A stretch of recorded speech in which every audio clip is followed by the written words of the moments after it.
Perfect. Hello, everyone. My name is Satya Aital. I'm a med student at Queen's University. And yeah, I'm one of the representatives for Med Games. And today we're just going to have a very brief session about the longitudinal MCAT program.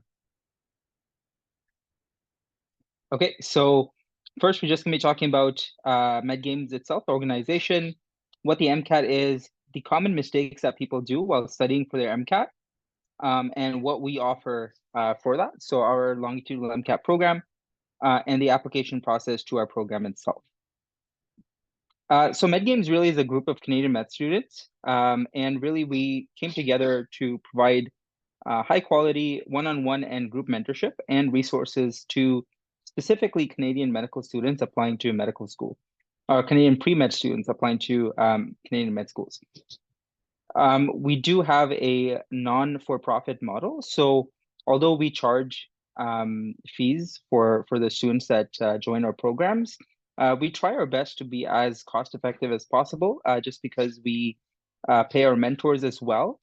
And wherever possible, we try our best to provide free resources and one-on-one mentorship as well. So one good thing about our program is that not only do you get to form that relationship with that med student and get that mentorship for med games or Casper interview, whatever, but also you are able to obtain that long-term mentorship with your with that med student as well.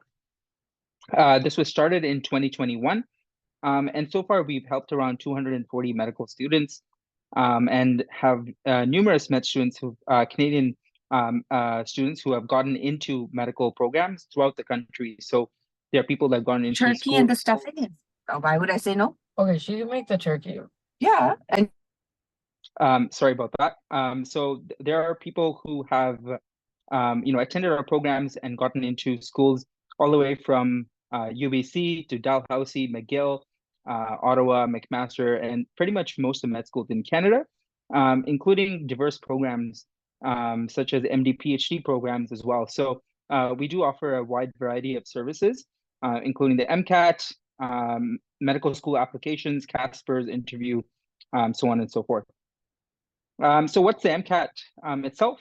So it may be your first time taking MCAT. Some of you may have taken it already. But really, just to sort of break it down, the MCAT has 4 sections: the Chem Phys, Critical Analysis Reasoning, so commonly known as CARS, Bio-Biochem, and Psych Soc. Each section has 95 minutes, except CARS, which is 90 minutes and 53 questions. You have 2 5-minute breaks and 1 mid-exam 30-minute break. So in total, the exam is around 7 hours and 30 minutes with breaks, right? The breakdown of each section, so what kind of skills and content you need to know, we have it written on the slide, but it's also something you can find on the AAMC website. So if you go to the AAMC website and simply search what's on the MCAT, they provide a very nice breakdown of the MCAT, of all the sort of headings that you need to know for the MCAT is broken down on the AAMC website. There are no prerequisites, obviously, for the MCAT, but obviously if you've taken courses in university such as chemistry, biology, physics, orgo, psychology, and sociology, it typically sort of prepares you kind of well for the MCAT, and typically, health sci, life sci students tend to perhaps find it a little easier if they have had that background in courses like this. Typically people take around 3 months in the summer to study for their MCAT, just in terms of the content, and 1 month to do simply practice.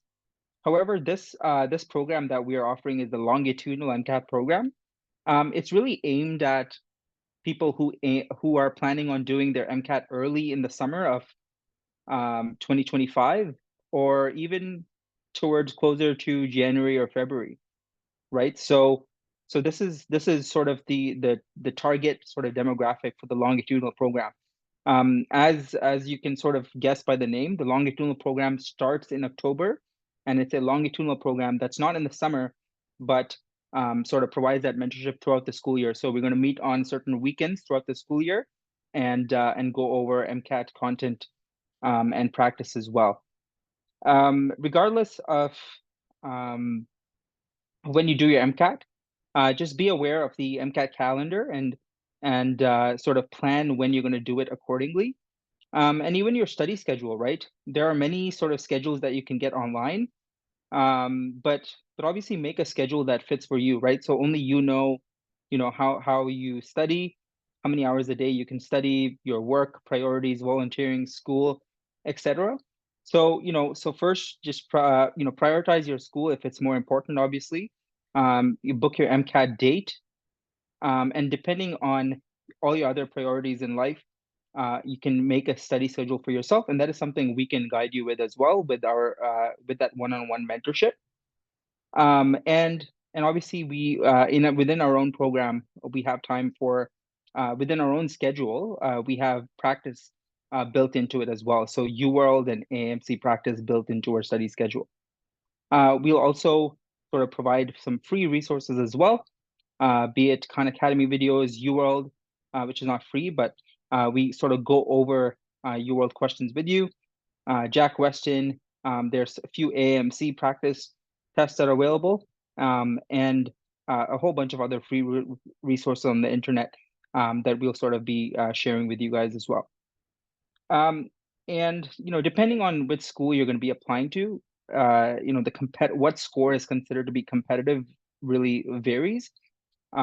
So for Toronto or Queens, for instance, a 125 in every section is considered to be competitive. However, what is really considered to be competitive by most schools, regardless of where you're applying, I would say is at least a 128 in every section. And yeah, sometimes you're going to need to rewrite your MCAT, and that is okay. But you just have to sort of make that decision based on the schools you're applying to, and how well your practice is going, right? Because the MCAT really the practice you do on your MCAT, your AMC practice tends to be really representative of your actual test. So you want to make sure that you're consistently scoring high on your practice test before booking a retest, for instance. And sometimes if you have a high enough score, you may not want to even risk it by booking a retest, right? So I would say definitely talk to someone before choosing to rewrite if that is the way you want to go. The first thing that we suggest is to know your baseline, right? So when you're studying for your MCAT, you want to you want to do like a practice test beforehand, be it like a free test that you can get on Blueprint or Next Step, or even if you've done a MCAT before, right? Knowing your baseline is very important. It helps you sort of prioritize the sections, right? So let's say if you find on your baseline that you do really good on biochem, perhaps you don't want to focus a lot of time and effort on that. Like, of course, you would want to study that, but you don't want to, spend a lot of time on things that you're already good at. So knowing your baseline is very important. Gathering resources is the next thing, right? So you want to, you'll hear of, numerous resources on the internet, on Reddit groups or on pre-med forums. I'm sure you'll come across like many resources that are useful to study for MCAT. So collect all the resources and decide how you're going to use these resources, right? So Khan Academy videos tend to be really good. And sometimes, if you have gaps in your content, that's like sort of the perfect thing to do, is to use Khan Academy videos, right? Or Anki is something that works for some people, or even UWorld, right? It's a paid resource, but it's often been called sort of the gold standard when it comes to studying for MCAT, right? So gather your resources before you study, right? It's not obviously good if you just have a bunch of Kaplan or Princeton review textbooks and don't really have a plan, right? So gather your resources, make a plan. Group study, I think, is really useful. Sometimes you may not know the ideal way to study, or you may not be motivated enough to study, right? So although you may be an individual sort of learner, you like to learn things by yourself, I think it does help to have a person or a group of people that you're studying with, You may not want to, study with them every day, but someone to just keep you on track and maybe even share resources and ideas about studying for the MCAT.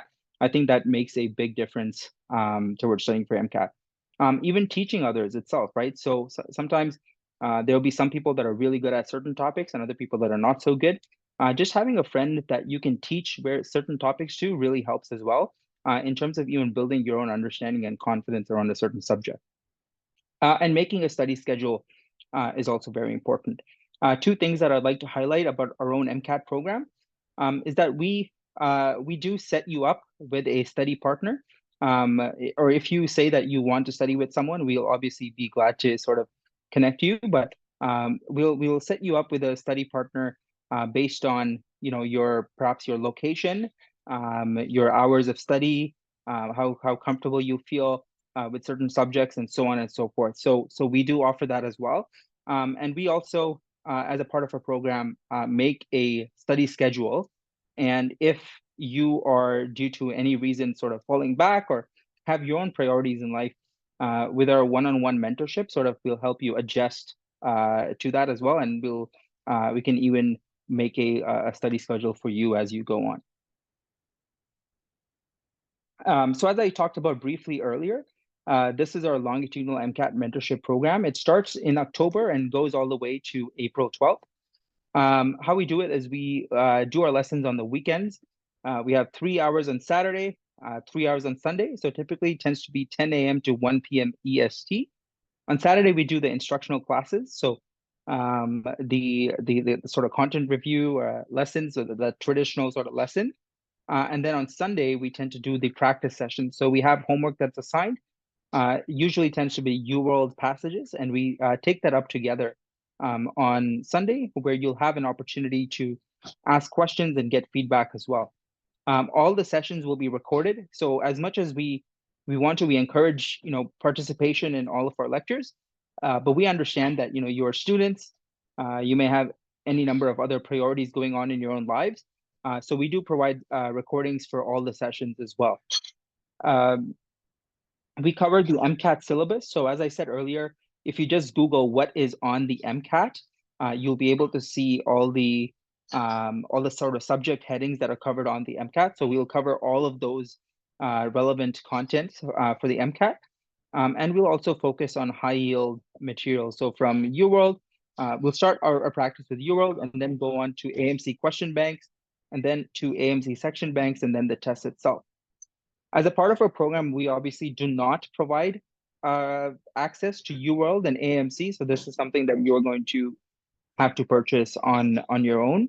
And in previous sort of courses, people have shared their logins for UWorld. That is something that you can do, if you so desire, and you can sort of coordinate something with a friend or someone in the course as well.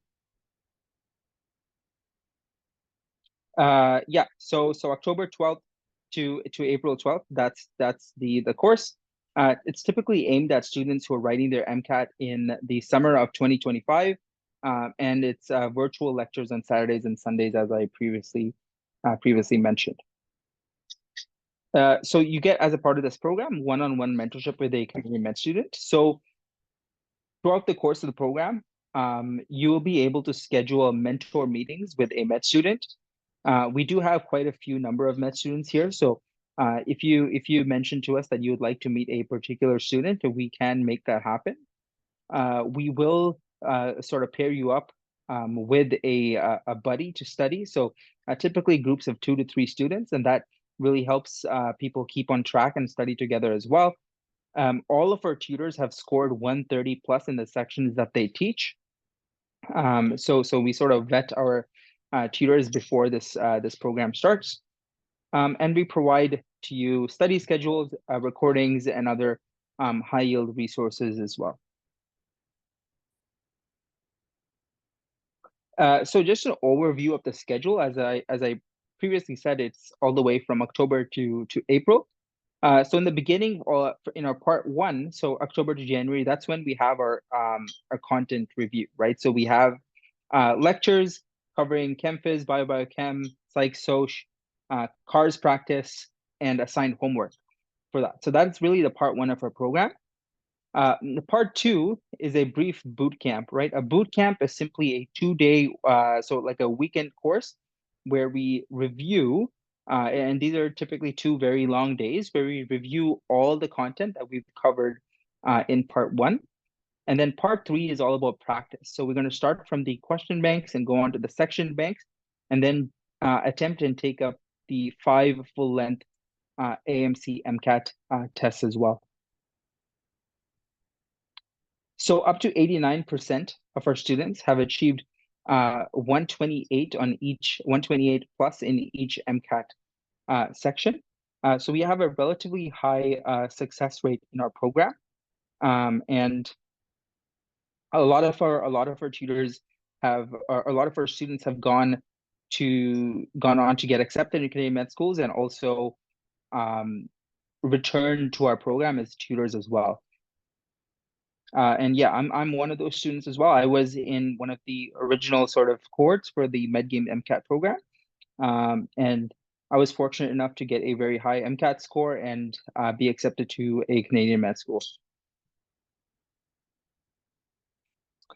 So the cost of this program is around $12.99 Canadian dollars per student, and then on top of that, you're going to have to purchase additional resources such as UWorld or AMC. If you have any sort of financial needs, if you'd like to pay in installments, or really anything else that is a barrier to you participating in this program, you can always email us at med.games.org@gmail.com, and we'll be more than glad to help you out and figure something out for you. This program is not simply you pay and you can be a part of a program. We do have an application process.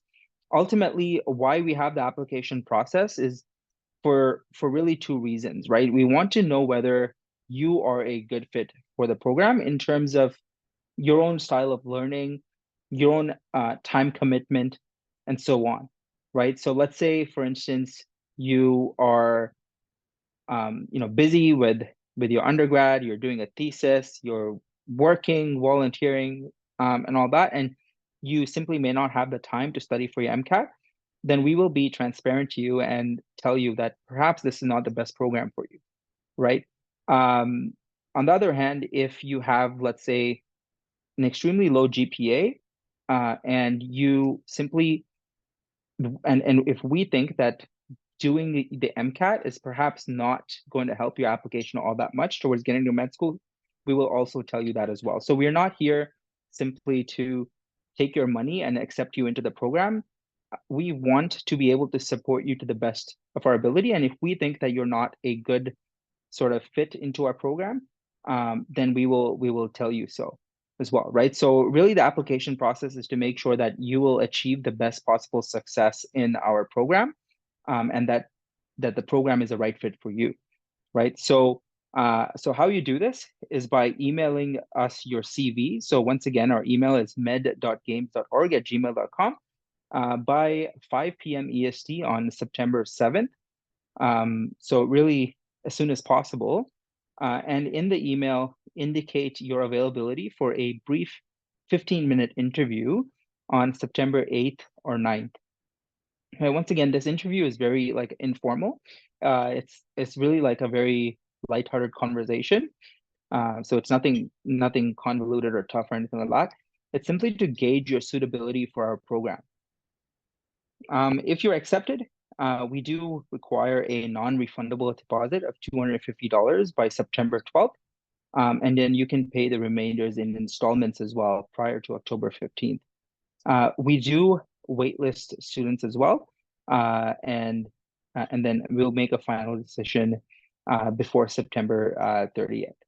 Just because our program tends to be relatively competitive, we do get quite a few number of applicants, and our aim is to have a small class size, right? Typically, for a longitudinal program, we try to limit this group to, let's say, around 15 to maybe sometimes 20 students.